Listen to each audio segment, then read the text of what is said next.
Zuri Mwangi stood in the doorway, watching Malik zip up his suitcase with a kind of precision that felt almost mechanical. He didn't look at her as he folded his shirts and tucked in his socks. When he leaned down to kiss her cheek, it was quick, almost distracted, his eyes fixed somewhere beyond her, somewhere she couldn't reach.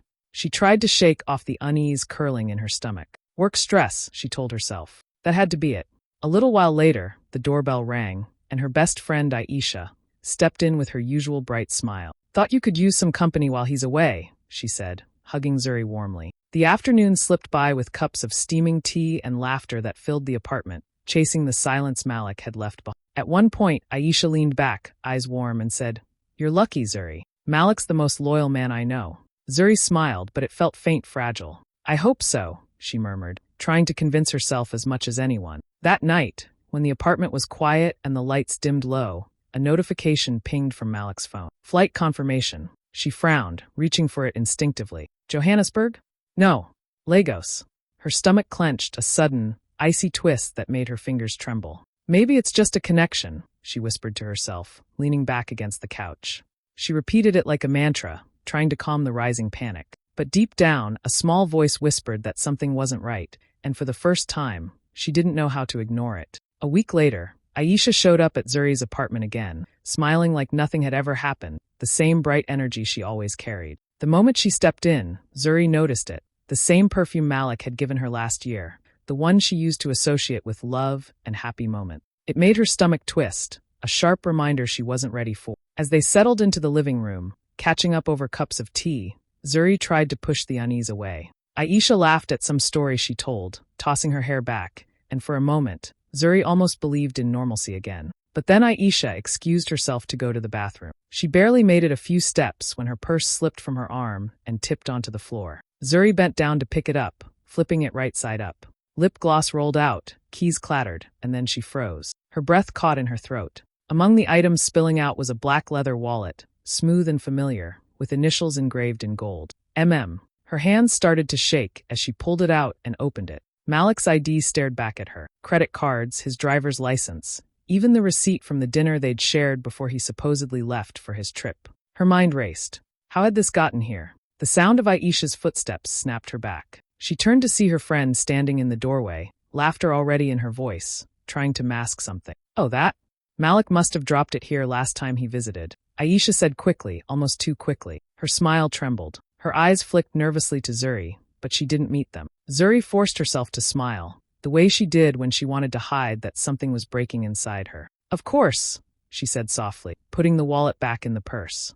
She watched Aisha retreat to the bathroom, still pretending everything was fine. But inside, Zuri felt something crack, small at first, then spreading through her chest like fire. She had spent the past week convincing herself not to panic, not to jump to conclusions, but now there was no denying it. The carefully held pieces of her life were falling apart in front of her eyes, and for the first time, she realized she wasn't just uneasy, she was betrayed. Her hands trembled as she set the purse back upright. She told herself to stay calm, to think, to breathe. But a part of her already knew, nothing would ever feel the same again. That evening, the laughter and the tea felt hollow, and Zuri sat quietly, pretending to join in, while the truth she'd feared was sitting right there between them, in black leather with gold initials. That night, Zuri lay awake in bed, staring at the ceiling while the apartment around her slept. Every creak of the floorboards, every distant car horn, felt louder than usual. Her mind refused to quiet down. Finally, she reached for Malik's phone, her hands trembling slightly. She started scrolling through old messages, looking for something,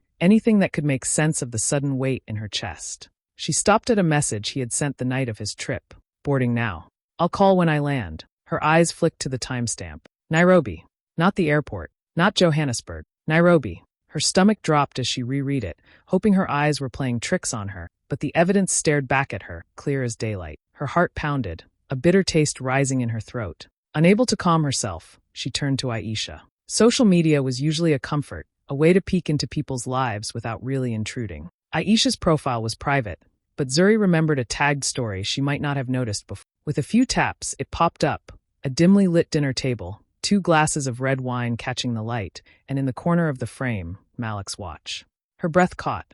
Her hands went cold. She whispered to the empty room, "My best friend." The words sounded fragile, almost not real, but the shock behind them was bone deep. Anger rose slowly, like a fire being stoked from beneath. Part of her wanted to throw the phone across the room, scream, demand answers. But another part, the part that had always been careful, strategic, stopped her. Not yet, she told herself, her voice firm in the darkness. I'll get the truth my way. She set the phone down, staring at the ceiling again, mind racing through every laugh, every casual visit, every time Aisha had been around since Malik's trip. How long had she been fooling herself? How long had they been hiding this from her? Sleep didn't come. Her chest ached, her hands shook. But in that quiet, a plan began to form. She wouldn't confront them blindly. She wouldn't let anger make her reckless. She would gather proof, watch their moves, and then face them with the truth. For the first time that night, she felt a strange calm settle over her, a cold clarity that balanced the storm inside. She whispered into the dark, almost to herself, I'll find out.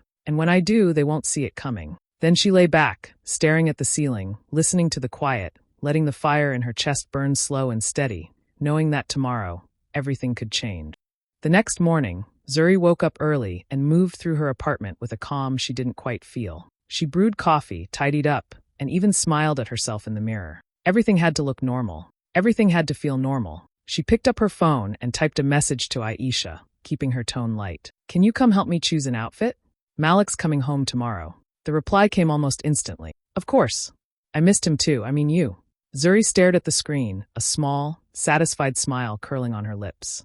That slip of words confirmed what she already suspected. She wasn't imagining anything. She could feel the truth settling into her chest like a solid weight. She spent the day preparing, but not in the way anyone would expect. There was no cleaning, no cooking, no idle pacing. She was gathering evidence, making sure every detail would line up when the time came. Her mind ran through the events of the past week, the wallet, the flight confirmation, the tagged photo, and she turned them into a strategy. Every piece mattered. Her next step was careful, deliberate. She picked up Malik's office number and called, pretending to be a travel coordinator from the airline. Her heart didn't race. She had learned to control it, to use it.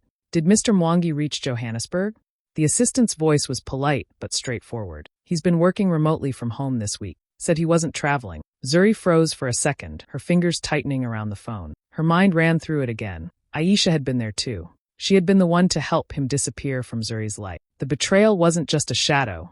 It was real, and it was in the open. She whispered to herself, her voice low and steady. So they both lied. And yet, she stayed calm. That was the point. She would let them walk into the trap thinking nothing was wrong, thinking she was oblivious. She would not rush, not yell, not accuse. She would wait, and when the moment came, every piece of the puzzle would be in her hands. The rest of the day passed in a strange tension. She smiled at Aisha when she arrived, laughed at harmless jokes, and tried on several outfits, pretending the day was about fashion and fun. Inside, her mind was a steel trap, analyzing, planning, predicting. By evening, Zuri sat in front of her mirror, looking at her reflection. Calm on the outside, storm brewing on the inside. She whispered to herself, a promise and a warning all at once. Tomorrow, everything changes. And with that, she let herself breathe, letting the quiet of the apartment soothe her for a few hours before the reckoning she had been waiting for would finally arrive. Malik walked through the door just as the evening sun dipped behind the building. He smiled, casual, relaxed, like nothing had happened. Missed you, love, he said, wrapping Zuri in a hug that felt a little too practiced, too easy. Zuri hugged him back, keeping her expression soft, her voice light. Dinner tonight, she said casually. Just us and Aisha. I want to celebrate your return. Malik's smile faltered for just a second, a small twitch, before he replaced it with a grin that seemed just a bit too quick, too bright. Zuri noticed it instantly. That tiny hesitation told her everything she needed to know. A short while later, there was a knock at the door. Zuri opened it to greet Aisha, her voice warm, inviting, her smile wide. Hey, come in, come in. Inside, everything looked ordinary, the way she had rehearsed. The apartment smelled faintly of fresh flowers, candles burning low on the coffee table, soft music in the background. Aisha stepped in, carrying her purse slung over her shoulder, and Zuri didn't miss the way her friend's eyes lingered on Malik a little too long, a little too familiar. She led them both to the dining table, chatting lightly, pouring wine into glasses, keeping the atmosphere calm and easy. Then Zuri leaned forward, smiling just so, and said, Malik, can you get the wine from Aisha's purse? I think she brought it. Everything froze. Aisha's hand went halfway to her purse, then stopped. Her eyes widened, and she swallowed nervously. Malik stiffened, his casual grin faltering, and for the first time, the ease between them cracked. Zuri watched silently, her heart steady, her face calm. Their eyes flickered, Aisha's to Malik, Malik's to Aisha, and finally both settled on the purse lying on the chair. The tension in the room thickened, pressing down, louder than anything anyone could say. The air was heavy with unspoken words, with guilt and fear that had nowhere to hide. Zuri's lips curved into a faint, almost imperceptible smile. The trap was set, and now, the truth had nowhere to run. She sat back, letting the silence stretch, watching them squirm just a little, letting every second of it sink in. Every glance, every hesitation, every guilty flicker in their eyes told her everything she needed to know. They had underestimated her. They had assumed she would never see, would never notice. But she had seen. She had noticed. And tonight, she would let them face the consequences, quietly, steadily, without a word, until the moment was right. The three of them sat there, the soft music and dim candlelight doing nothing to soften the tension, as Zuri's mind ran through her next steps, calm and controlled, knowing that soon, the storm she had been preparing for would finally hit. Zuri stood slowly, letting her presence fill the room. The calm she had been holding all day hardened into something sharp, deliberate. She reached into her pocket and pulled out Malik's black leather wallet, the one with his initials engraved in gold, and set it firmly on the table between them. "Before you lie," she said, her voice quiet but steady, "just know I already know." Aisha's eyes went wide, a sharp intake of breath escaping her. "Zuri, it's not." "Don't insult me with excuses," Zuri interrupted, her tone calm, almost chilling in its steadiness. Malik's face went pale, his hands fidgeting. "It's not what it looks like," he stammered, his usual confidence gone. Zuri let out a bitter laugh, the sound low and sharp. "Then tell me," she said, leaning forward slightly, "what does it look like when a husband's wallet sleeps in his best friend's purse?" The room went silent. Neither Malik nor Aisha spoke. Their eyes avoided hers, flicking nervously between the wallet and each other. Zuri's chest tightened, a sting behind her eyes, but she refused to let it break her composure. She wiped at a stray tear and took a deep breath, letting the quiet settle in like a weight. Finally, she straightened, her shoulders back, her chin high. Her voice was low, unwavering, carrying across the room like a verdict. "Get out, both of you." For a moment, they didn't move, frozen by the clarity in her words. Then slowly, almost reluctantly, Malik grabbed his jacket, Aisha grabbed her purse, and they turned toward the door. Zuri didn't flinch as they left. She let the door close behind them and leaned against the counter, feeling the echo of their footsteps fade into silence. The apartment was empty now, quiet except for the soft hum of the refrigerator. Zuri's heart raced, not with fear, but with the strange mix of relief and strength that comes from finally confronting a betrayal. She looked at the wallet on the table one last time before picking it up and sliding it into a drawer, shutting it away. The confrontation was over. She had spoken, she had seen the truth, and she had survived it. The tears she had held back now ran freely, but they were not just tears of pain. They were tears of release, of reclaiming the space they had tried to invade. Zuri took a deep breath, letting the air fill her lungs, and for the first time that night, she felt a quiet, solid sense of power. The storm had passed, and she was still standing. She knew now that nothing could shake her, because she had faced the lie head-on, and she had won. The days after Malik and Aisha left were quiet in her apartment, but the world outside buzzed with whispers. Co-workers glanced her way, curious and sympathetic at once, while neighbors offered half-smiles that felt more like pity. Zuri moved through it all with silence, keeping her head high and her thoughts to herself. She didn't answer questions. She didn't explain. She just kept going. She threw herself into her work, her hands busy with fabric, sketches, and design. Her fashion brand, Zuri Luxe, became more than a business. It became her anchor. Every stitch, every seam, every pattern was a way to channel the pain, the anger, the betrayal. Instead of breaking her, it fueled her. Late nights in her studio became her sanctuary, the hum of the sewing machine like a steady heartbeat reminding her she was still in control. "They thought they broke me," she whispered to herself one evening, pausing to examine a half-finished dress. "But I'll turn this into power." She traced the lines of her sketches as if claiming them for herself, as if every thread she wove was a quiet act of reclaiming what they had tried to take from her. Months went by, and slowly, the city began to take notice. Her designs were bold, elegant, unapologetic, a reflection of the woman she had become. Then came the invitation that changed everything, a chance to showcase her work at the Nairobi Fashion Expo. Her first big break. She poured herself into preparing for the event, perfecting every outfit, selecting colors that commanded attention, textures that demanded respect. She knew exactly what story she wanted to tell with her collection, not of heartbreak, not of betrayal, but of resilience. When she finally stood in front of the assembled crowd at the expo, she named her collection with a quiet, fierce pride, unbroken. It was more than a name. It was a statement. Every seam, every fold, every detail carried her story, though no one in the audience knew the full depth behind it. They could feel it in the confidence, the strength, and the fire of her design. As she watched people move through her showcase, admiring the pieces, Zuri felt a rush of satisfaction. The whispers, the pity, the betrayal, they had all been transformed into something tangible, something unstoppable. She was no longer defined by what they had done to her. She was defined by what she had built from the pieces. For the first time in months, she allowed herself to smile without restraint. She had turned her pain into power, her heartbreak into creativity, and her silence into a roar. The world was watching, and Zuri Mwangi was ready. The Nairobi Fashion Expo buzzed with energy. Cameras clicked, reporters jotted notes, and influencers moved from display to display, phones in hand. Zuri's collection drew a crowd at every turn. People whispered about her talent, her vision, her resilience,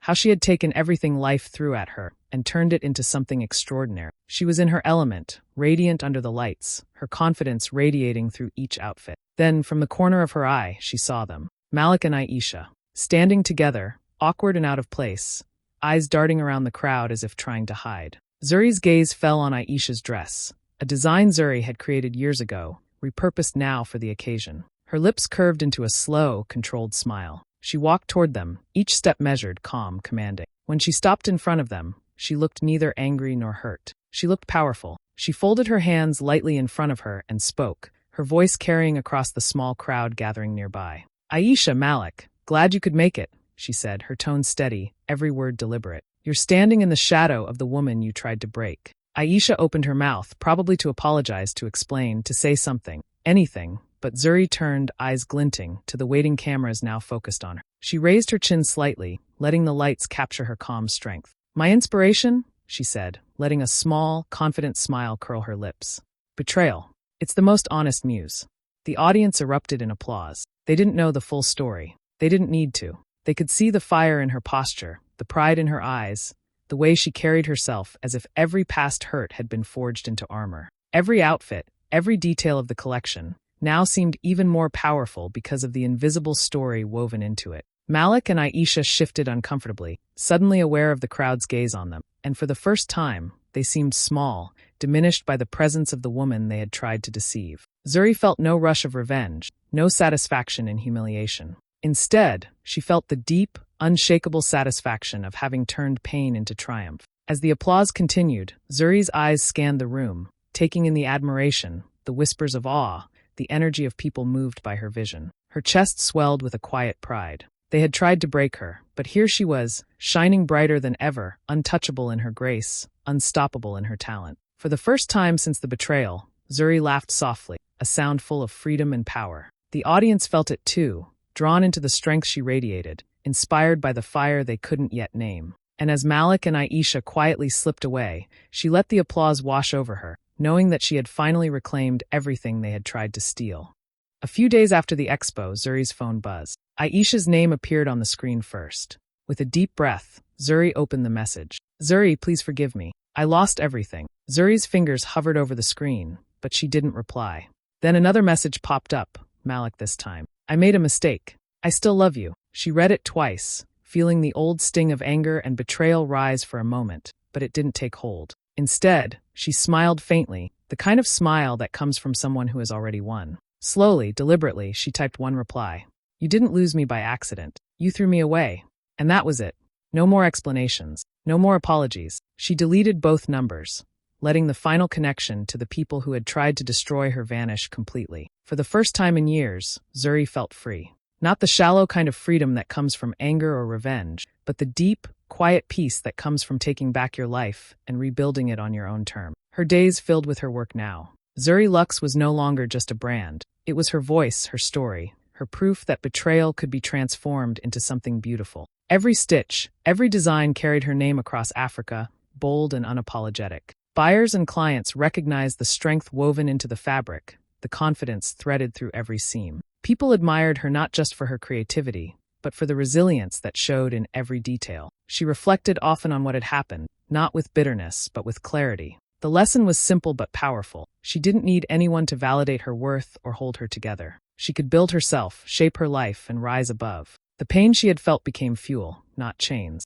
And in the quiet moments, when the studio was still and the hum of the sewing machines filled the room, Zuri smiled. She was building something lasting, something that would outlive the betrayal, the heartbreak, the lies. She was creating not just fashion, but legacy. Her heart was lighter now. She no longer chased closure or sought apologies that would never truly heal the past. Instead, she focused on the work that mattered, the future she was shaping with her own hand. Every design, every collection, every runway show was a declaration. She was unbroken, unshakable, and unstoppable. Zuri had lost nothing that truly mattered. And in the end, she understood that some lessons are learned not through punishment or revenge, but through rising above, through building, through becoming more than anyone, even yourself, thought you could be. The streets of Nairobi glowed in the late afternoon sun as Zuri walked, the soft fabric of her flowing white dress moving with each step. It was one of her own designs, elegant and simple, yet powerful in its quiet confidence. People glanced at her as she passed, drawn to the calm strength she carried like a halo. A voiceover played in her mind, as if narrating the story she no longer needed to tell anyone else. Betrayal didn't destroy me. It refined me. I used to cry over broken trust. Now I create beauty from the pieces. Her eyes took in the familiar streets, the city that had witnessed both her heartbreak and her rise. Every step felt lighter than the last, every breath steadier, every heartbeat a quiet affirmation of the woman she had become. The camera follows her as she arrives at her boutique, the glass doors gleaming with her name above. Zuri Mwangi, the woman who walked away. She pushes the doors open and steps inside. Sunlight spills across racks of flowing fabrics, displays of bold, timeless designs that carry her story without words. She pauses in front of the mirror, catching her reflection. She smiles, not the shy, uncertain smile of the woman who had once been lied to, but a radiant, unshakable smile of someone who has reclaimed her life. Every fiber of her being whispers strength, resilience, and triumph. She touches the fabric of one of her dresses lightly, a quiet acknowledgement of how far she has come, how pain was transformed into creation. And as the camera pans up, capturing the boutique, the city, and the sky above, Zuri stands there, not a victim of betrayal, but the woman who rose beyond it, unbroken, unapologetic, and unstoppable.